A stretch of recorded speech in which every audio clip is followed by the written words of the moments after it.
kjo për fëmijët pa përkujdesje prindrore?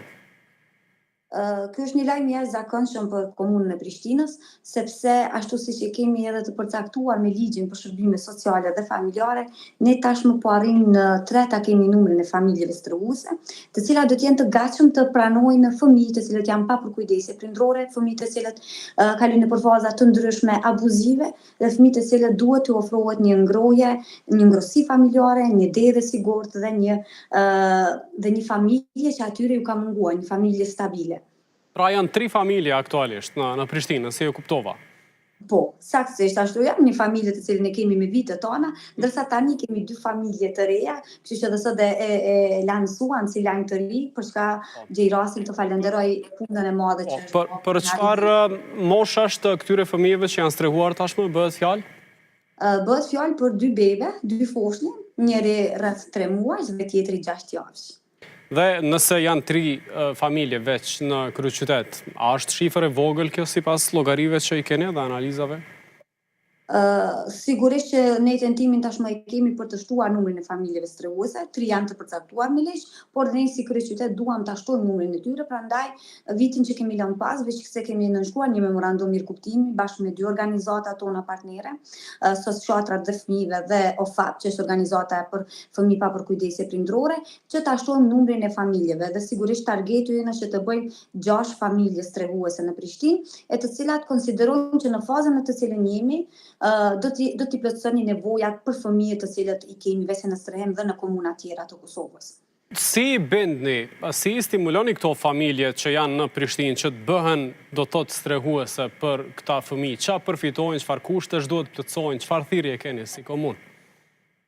Sigurisht, njënin prej vendimeve më të rëndësishme dhe më domethënëse që kemi marrë në mandatin e kaluar si qeverisje ka qenë edhe vendimi për mbështetje financiareve të familjeve strehuese dhe të atyre që janë familje strehuese potenciale dhe në gatishmëri për të pritur fëmijë, ani nëse nuk do të kenë fëmijë, e po ashtu njëra prej domethënë kemi vendosur një mbështetje financiare gjë e cila ka qenë unike dhe vazhdon të jetë unike në tërë territorin e Kosovës, për shkak që ne kemi vënë theksin si tek familja ashtu dhe tek fëmiu. Prandaj, domethënë për ne nuk ka qenë rëndësishme që vetëm fëmiu të merr një pagë mujore, po edhe familja e cila po përkujdeset për ta. Kështu që kemi vendosur që një familje e cila pret një fëmijë të merr 300 euro në muaj, po ashtu fëmiu do të merr 300 euro në muaj, e në anën tjetër nëse rast që fëmiu është me aftësi të kufizuar, do të ketë një mbështetje prej 375 eurove, e në rast që kemi dhe të rritur mbi 18 vjet, i cili nuk ka të zgjidhur çështjen e banimit dhe çështjen e pavarësimit, e kemi vendosur që të ketë një shumë prej 675 euro në muaj.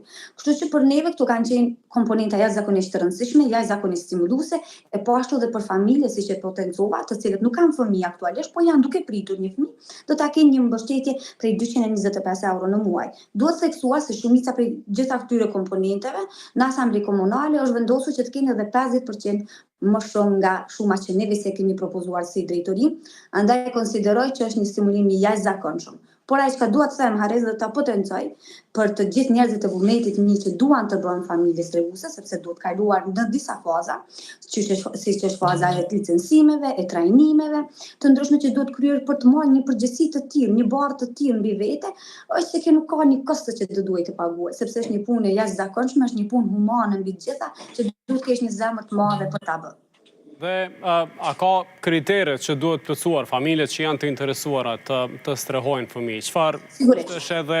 ta zëm infrastrukturore, ligjore dhe të tjera të cilat i kërkoni kur ka të interesuar të tillë?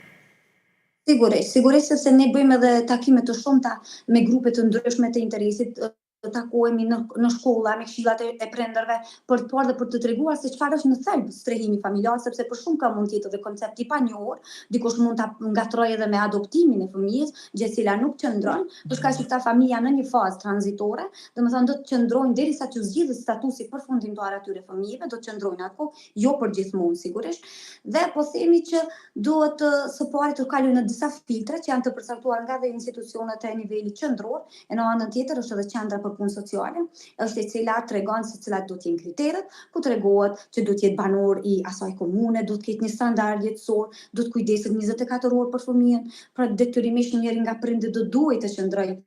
gjatë tërë kohës me fëmijën, çdo lëvizje, çdo kontroll mjekësor që bëhet atij fëmijë, duhet kaloj përmes së pari menaxherit të rastit, duhet njoftohet qendra për punë sociale për çdo lëvizje të familjes dhe të fëmijës mbi të gjitha. Kështu që çdo dokumentacion gjithçka kalon përmes qendrës për punë sociale, e në anën tjetër kalonin edhe trajnimet praj që ne i quajmë,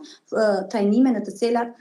janë disa javore ku tregohet mirëfilli se si duhet kujdesen për fëmijën, si duhet bëhet trajtimi i fëmijës dhe kur certifikohen ato familje, licencohen në një farë forme dhe atëherë mund të themi që po, e kemi këtë familje të gatshme dhe mund të abesojmë fëmijën tonë,